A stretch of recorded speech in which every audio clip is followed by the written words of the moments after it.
आइए बिना किसी देरी के आज के इस स्रोत सामग्री के एक्सप्लेनर में सीधे उतरते हैं। आज का ये विश्लेषण मानव चेतना की सीमाओं को पार करने का एक बहुत ही असाधारण अध्ययन है। यहाँ हम बात कर रहे हैं भौतिक सत्ता के बिल्कुल शिखर से लेकर आध्यात्मिक ज्ञान की चरम ऊंचाई तक के सफर की, यानी एक राजा से ब्रह्मर्षि तक के उस महान मार्ग की। विश्वामित्र पहले राजा थे, फिर कैसे बने ब्रह्मर्षि? सच कहूं तो ये एक ऐसा चौंकाने वाला सवाल है जो हमें ये सोचने पर मजबूर कर देता है कि कोई अपनी सभी भौतिक सीमाओं को पीछे कैसे छोड़ सकता है। जरा सोचिए, एक ऐसा इंसान जिसके पास दुनिया की हर सुख सुविधा, हर ऐशो आराम मौजूद था, उसने वो सब क्यों और कैसे छोड़ दिया? दरअसल यही वो मूल सवाल है जिस पर ये पूरी कथा टिकी हुई है। और इस स्रोत के अंश के शीर्षक पर ही गौर करें, ब्रह्मर्षि तक का राजसी मार्ग। ये नाम ही अपने आप में ये बता देता है कि परिवर्तन की ये यात्रा जितनी भव्य और शानदार है, उतनी ही ज्यादा थका देने वाली भी है। ये कोई आम या आसान रास्ता नहीं है। इसके लिए असीम अनुशासन और बहुत बड़े त्याग की जरूरत होती है। बस इस एक छोटे से वाक्य में ही एक बहुत बड़े और गहरे संघर्ष का पूरा संकेत छुपा हुआ है। तो भाग एक राजा की परम शक्ति विश्वामित्र की स्थिति। चलिए अब इस कहानी के बिल्कुल शुरुआती बिंदु पर चलते हैं। सबसे महत्वपूर्ण बात यह है कि विश्वामित्र ने इस यात्रा की शुरुआत किसी साधारण इंसान के रूप में या एकदम शून्य से नहीं की थी। राजा होने का मतलब है सांसारिक शक्ति, भौतिक संपदा और राजनीतिक अधिकार का बिल्कुल सर्वोच्च स्तर। उस अथाह शक्ति की कल्पना करके देखिए जहाँ बस एक इशारे पर पूरी की पूरी व्यवस्था बदल सकती है। ये किसी ऐसे इंसान की कहानी नहीं है जिसे जीवन में कुछ पाना था, बल्कि ये उस इंसान की कहानी है जिसके पास पहले से ही सब कुछ मौजूद था। एक आध्यात्मिक यात्रा शुरू करने के लिए पहले राजा थे, इस बात के अर्थ को गहराई से समझना होगा। इसका सीधा सा मतलब है भूमि और प्रजा पर पूर्ण अधिकार, असीम भौतिक संपत्ति और चरम स्तर का सांसारिक अहंकार। मतलब एक ऐसी स्थिति जो इस भौतिक दुनिया में पूरी तरह से रची बसी है। और मजे की बात यह है कि इस पूरी सत्ता को पीछे छोड़ने का मतलब है अपनी पूरी स्थापित पहचान को ही हमेशा के लिए मिटा देना। अब बढ़ते हैं भाग 2 की ओर, परिवर्तन की चिंगारी बनने का एक प्रश्न। यहाँ से कहानी एक राजा के सिंहासन और एक संत के ज्ञान के बीच की विशाल दूरी को परखती है। मूल पाठ से लिए गए ये 2 छोटे शब्द कैसे बने, इस पूरी प्रक्रिया में एक बहुत बड़े उत्प्रेरक का काम करते हैं। ध्यान देने वाली बात यह है कि ये कोई प्राकृतिक या बस समय के साथ अपने आप होने वाला विकास नहीं था, बल्कि ये एक बहुत ही सक्रिय, जानबूझकर किया गया और अत्यंत कठिन बदलाव था।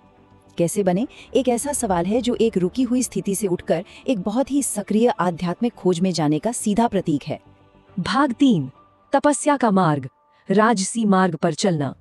इस कैसे का जवाब हमें इसी राजसी मार्ग में मिलता है।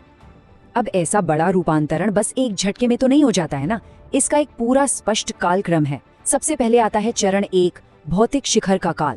फिर आता है चरण 2, उत्प्रेरक का क्षण और मुकुट का पूरी तरह से त्याग कर देना। उसके बाद है चरण 3, अनुशासन के इस राजसी मार्ग पर कठोर और निरंतर तपस्या करना। और अंत में चरण 4, एक ब्रह्मर्षि के रूप में सर्वोच्च आरोहण।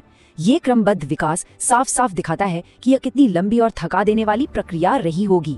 बाहरी दुनिया के शासक से खुद का स्वामी बनने के लिए अपनी उस शाही पहचान को पूरी तरह से छोड़ना पड़ता है।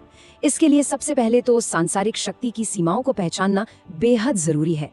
फिर अनुशासन के इस बेहद मुश्किल मार्ग के प्रति पूरी तरह से समर्पित होना पड़ता है। और अंत में जो सबसे महत्वपूर्ण और शायद सबसे कठिन कदम है, वो है अपने भीतर के उस शाही अहंकार को पूरी तरह से खत्म कर देना। चलिए अब इस शानदार यात्रा के अंतिम लक्ष्य को देखते हैं। भाग 4, ब्रह्मर्षि बनना, अंतिम संकल्प। ब्रह्मर्षि, इसका मतलब है वो सर्वोच्च आध्यात्मिक संत जिसने उच्चतम दिव्य ज्ञान को प्राप्त कर लिया है और अपनी सभी भौतिक सीमाओं को पूरी तरह से पार कर लिया है।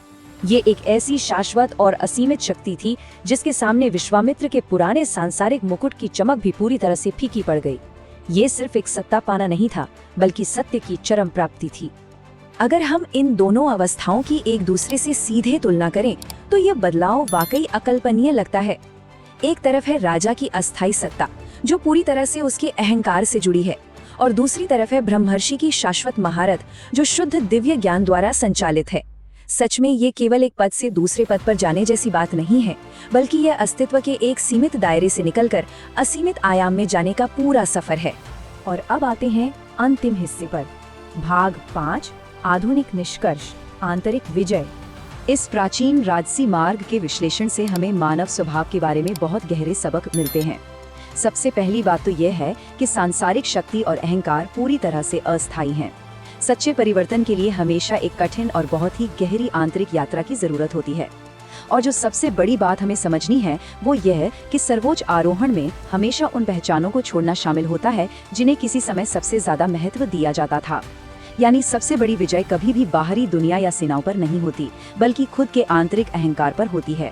तो अंत में हम सबको इस बात पर विचार करना चाहिए, यदि एक सर्वशक्तिमान राजा को असीमित आध्यात्मिक शक्ति खोजने के लिए इस राजसी मार्ग पर चलना पड़ा, तो आज के समय में ऐसे कौन से सांसारिक लगाव हैं जो वास्तविक मानव क्षमता को सीमित कर रहे हैं?